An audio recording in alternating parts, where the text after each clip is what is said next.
నమస్తే, welcome to our channel. ప్రస్తుతం అంతా షణ్ముఖ్ ఉన్నారు, మాట్లాడే ప్రయత్నం చేద్దాం. నమస్తే అండి. నమస్కారం అండి. అయితే రీసెంట్గా వైస్ ప్రెసిడెంట్గా జగదీప్ ధన్కర్ గారు సడన్గా రిజైన్ చేయడం జరిగింది. అసలు ఎందుకు ఈ విధంగా సడన్గా రిజైన్ చేయడం జరిగింది? ఎందుకంటే ఎవరికి కూడా ఇన్ఫర్మేషన్ అనేది ఇవ్వలేదు. సో ముఖ్యంగా బీజేపీకి హైకమాండ్కి కూడా అసలు ఇవ్వలేదు. సో ఎందుకు రిజైన్ చేశారు? ఈ యొక్క పొజిషన్ని ఎవరు భర్తీ చేయబోతున్నారంటే మీరేమని చెప్తారు? ఈరోజు ఉపరాష్ట్రపతి జగదీప్ ధన్కర్ గారు రిజైన్ చేశారు. ఇది ఒక సంచలనం దేశంలోనే. ఎందుకంటే బీజేపీ పార్టీ హైకమాండ్కు అస్సలు ఇన్ఫర్మేషన్ ఇవ్వకోకుండా రిజైన్ చేయడంలో చాలా అంశాలు ఇమిడి ఉన్నాయి. ప్రధానంగా ఈరోజు రాష్ట్రపతిని ఎన్నుకోవడంలో ఈరోజు కేంద్రంలో ఉన్నటువంటి బీజేపీ పార్టీకి ఒక సమస్యగా మారింది. ఈరోజు రాష్ట్రపతితో సహా అంటే ఉపరాష్ట్రపతి పదవికి కూడా ఎన్నుకోవడానికి ఒక దొరికినటువంటి మంచి అవకాశంగా మనం భావించాల్సి ఉంటుంది.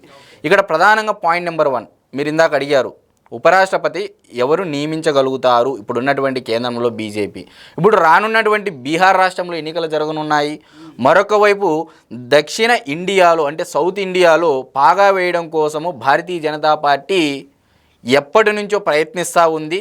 కావున ఈరోజు తెలంగాణ రాష్ట్రంలో వేకెన్సీ ఉంది అంటే స్కోపు ఉంది జాతీయ పార్టీ అధికారం చేజించుకోవడానికి అని అంటే తెలంగాణ రాష్ట్రం ఒకటి ఉంది, కేరళ ఒకటి ఉంది.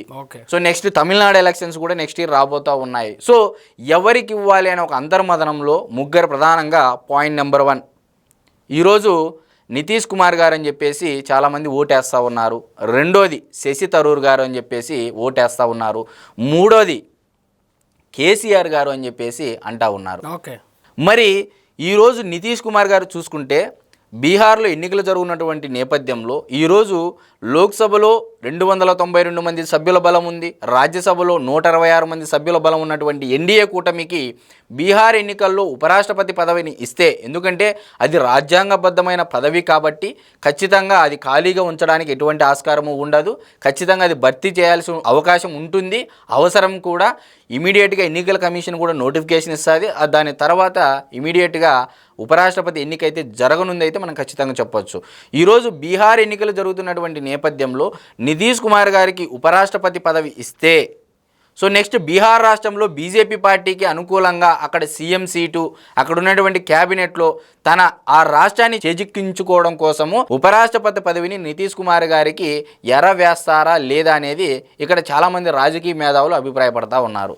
మరి రెండో విషయము అతి ముఖ్యంగా శశి థరూర్ గారు, ఆయన మొదటి నుంచి బీజేపీ పార్టీకి ఈ మధ్య అనుకూలంగా మాట్లాడుతున్నారు. పార్లమెంటులో కానీ అంటే బయట బీజేపీ ఎంపీలతో స్నేహపూర్వకంగా మెలగడం కానీ, మరి చాలా విషయాలు బీజేపీ పార్టీకి ఒకవైపు ప్రతిపక్షాల వైపు ఉంటూనే బీజేపీ పార్టీకి సహకరిస్తున్నారు అని చెప్పేసి చాలామంది ప్రతిపక్ష పార్టీలు కూడా ఆరోపించినటువంటి పరిస్థితి.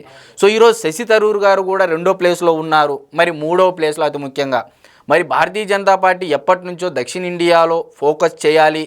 సో లాస్ట్ 2023 ఎలక్షన్ల నుంచి అంటే తెలంగాణ రాష్ట్ర ఎన్నికలు జరిగినప్పటి నుంచే సౌత్ ఇండియాలో పాగా వేయడం కోసము పావులు కదుపుతూ ఉంది భారతీయ జనతా పార్టీ. మరి ఇటువంటి నేపథ్యంలో తెలంగాణ రాష్ట్రంలో ఈరోజు కేసీఆర్ గారి పార్టీ అంటే బీఆర్ఎస్ పార్టీ అతలాకుతలమైనటువంటి పరిస్థితి.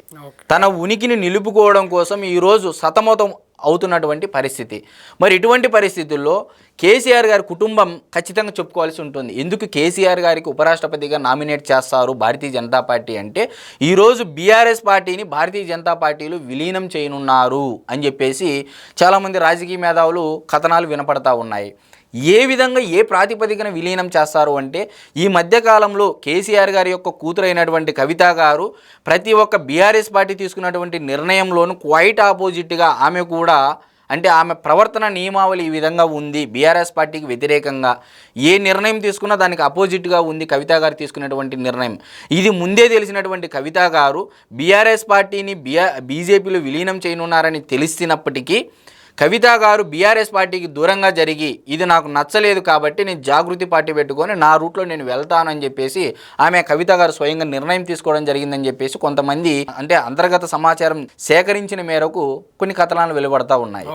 మరి మరొక వైపు కేటీఆర్ గారు రేసింగ్ కార్ కేసులో కానీ, మరి అదేవిధంగా ఫోన్ ట్యాపింగ్ కేసులో కానీ, మరొక వైపు కాళేశ్వరం దానికి సంబంధించి కమిషన్ ఉన్నటువంటి కేసులో కానీ ఈరోజు కల్వకుంట్ల కుటుంబాన్ని కేసుల రూపంలో చుట్టుముట్టేసింది. జాతీయ పార్టీలు చుట్టుముట్టేశాయి. ఒకవైపు కాంగ్రెస్ పార్టీ, మరొక వైపు భారతీయ జనతా పార్టీ మీద ఈరోజు బీఆర్ఎస్ పార్టీ ఉండాలనా లేదా రాష్ట్రంలో అంటే ఈరోజు అది భారతీయ జనతా పార్టీ మీద ఆధారపడి ఉందనేది తెలంగాణ రాష్ట్ర ప్రజల్లో ప్రతి ఒక్కరికి తెలిసినటువంటి విషయం.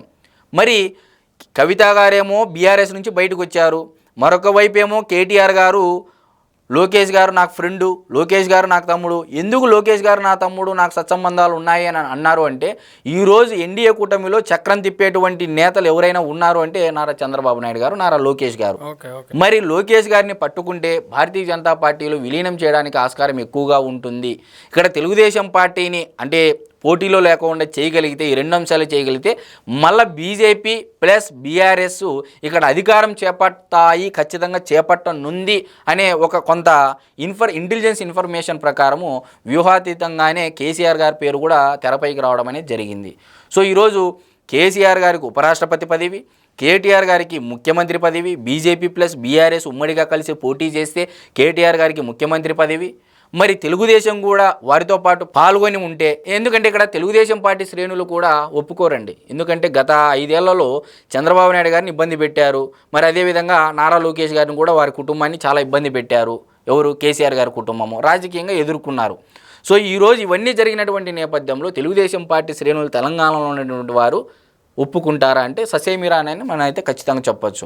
మరైతే ఎట్టకేలకు నితీష్ కుమార్ గారా, శశి థరూర్ గారా, లేకపోతే కేసీఆర్ గారు అనేది ఈరోజు మీడియా మొత్తం హల్చల్ చేస్తున్నటువంటి వార్త. అయితే కేసీఆర్ గారు ఉపరాష్ట్రపతిగా అవుతారని మీరు చెప్తున్నారు, అంటే బీజేపీ బీఆర్ఎస్ రెండు విలీనం అయితే కానీ ఇదైతే జరగదు. సో అసలు వీళ్ళిద్దరికీ సంబంధాలు కలిపేటువంటి మధ్యలో ఉన్నటువంటి ఎవరు కలిపే అవకాశం? ఈరోజు నారా చంద్రబాబు నాయుడు గారి యొక్క అనుమతి తీసుకోకుండా భారతీయ జనతా పార్టీ తెలంగాణలో కేసీఆర్ గారిని కలుపుకుంటుందా లేదంటే మీరేం చెప్తారు?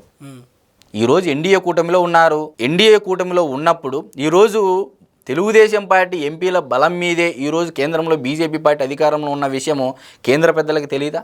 తెలుసు కదా. మరి నారా చంద్రబాబు నాయుడు గారి అనుమతి తీసుకోకుండానే, మరి పవన్ కళ్యాణ్ గారి అనుమతి తీసుకోకుండానే భారతీయ జనతా పార్టీ తెలంగాణలో అడుగులు వేస్తుందా?